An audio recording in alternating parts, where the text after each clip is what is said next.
बहुत अरसा पहले हिंदुस्तान के एक खूबसूरत, सरसब्ज और पुरसुकून गांव में एक चरवाहा रहता था जिसका नाम रामो था। रामो एक सादा जिंदगी गुजार रहा था।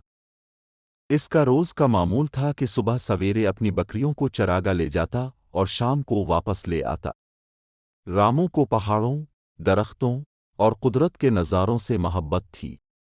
वो बज़ाहिर एक आम चरवाहा था, लेकिन इसके अंदर एक ख़ास किस्म की ज़हानत और समझदारी छपी हुई थी।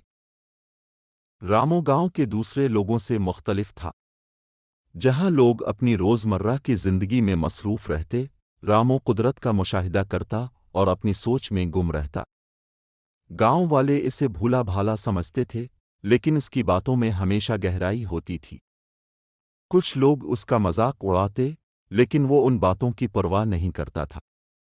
वो जानता था कि वक्त आने पर लोग उसकी ज़हानत को पहचानेंगे। इस गांव में एक रईस रहता था जो गांव का सबसे अमीर आदमी था।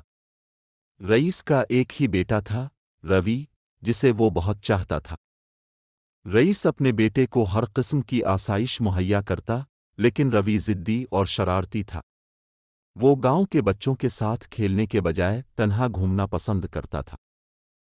एक दिन रवि ने जिद की कि वो जंगल में जाएगा और शिकार करेगा। रईस ने इसे मना किया, लेकिन उसकी जिद के सामने हार मान ली। रईस ने 2 नौकरों को रवि के साथ भेजा और कहा, मेरे बेटे का खास ख्याल रखना, वो बहुत कीमती है। रवि खुशी खुशी जंगल की तरफ निकल गया, लेकिन रास्ते में इसने नौकरों को हुक्म दिया कि वो इसे अकेला छोड़ दें। जंगल में घूमते हुए रवि रास्ता भटक गया। वो बहुत डर गया, क्योंकि जंगल बहुत घना था और वहां मुख्तलिफ किस्म के जानवरों की आवाज़ें आ रही थीं। शाम हो गई, लेकिन रवि का कोई पता नहीं चला। जब रईस को यह खबर मिली कि इसका बेटा लापता हो गया है, तो वो बहुत परेशान हुआ। रईस ने गांव में ऐलान करवाया कि जो भी रवि को ढूंढ कर लाएगा, इसे इनाम दिया जाएगा। गांव के कई लोग रवि की तलाश में निकले, लेकिन सब नाकाम रहे। रामो ये सब देख रहा था। वो रईस के पास गया और कहा, मालिक, अगर आप इजाज़त दें तो मैं रवि को ढूंढने की कोशिश कर सकता हूं। रईस ने हैरानी से रामो को देखा और कहा, तुम एक मामूली चरवाहा, क्या तुम समझते हो कि तुम ये काम कर सकते हो? रामो ने एतमाद से जवाब दिया, मालिक, मैं अपनी पूरी कोशिश करूंगा। मालिक, अगर आप मुझे इजाज़त दें तो मैं आपके बेटे को खोजने की कोशिश कर सकता हूं। तुम एक साधारण चरवाहा, तुम समझते हो कि ये काम इतना आसान नहीं है? मालिक, इंसान की असली पहचान उसकी नीयत और हिम्मत होती है। मैं अपना पूरा जोर लगाऊंगा। बस मुझे इजाज़त दीजिए। ठीक है रामू, मैं तुम्हें इजाजत देता हूं। लेकिन याद रखना, मेरा बेटा मेरे लिए सब कुछ है। अगर तुम इसे वापस ला सके, तो मैं तुम्हें बड़ा इनाम दूंगा। मालिक, मेरे लिए सबसे बड़ा इनाम यह होगा कि आपका बेटा सही सलामत घर लौट आए।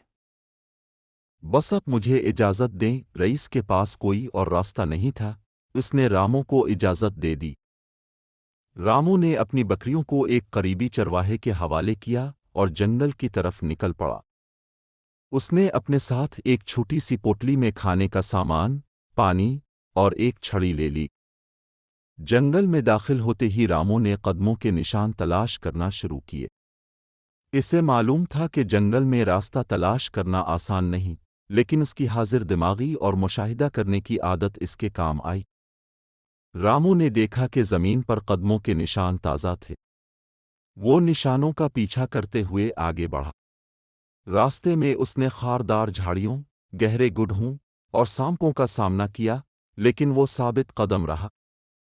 काफी देर के बाद रामो एक दरख्त के करीब पहुंचा जहां रवि एक पत्थर पर बैठा रो रहा था। रामो ने नरमी से कहा, रवि, डरो मत, मैं तुम्हें लेने आया हूं। रवि ने रामो को देखा और खुशी से चीखा, मुझे यहां से निकालो, मैं बहुत डरा हुआ हूं। रामो ने रवि को तसल्ली दी, इसे पानी पिलाया और अपने कंधे पर बिठाकर गांव की तरफ रवाना हुआ। गांव पहुंचते ही रईस ने रवि को देखकर खुशी से रामो को गले लगा लिया। पूरे गांव में रामू की बहादुरी और हाजिर दिमागी की तारीफ होने लगी। रईस ने रामू को एक भारी इनाम देने की पेशकश की, लेकिन रामू ने इनकार करते हुए कहा, मालिक, मैंने ये काम इनाम के लिए नहीं, इंसानियत के नाते किया है। इस दिन के बाद गांव वाले रामू को इज्जत की नज़र से देखने लगे। लोग उसकी जहानत और अच्छे किरदार की तारीफ करने लगे।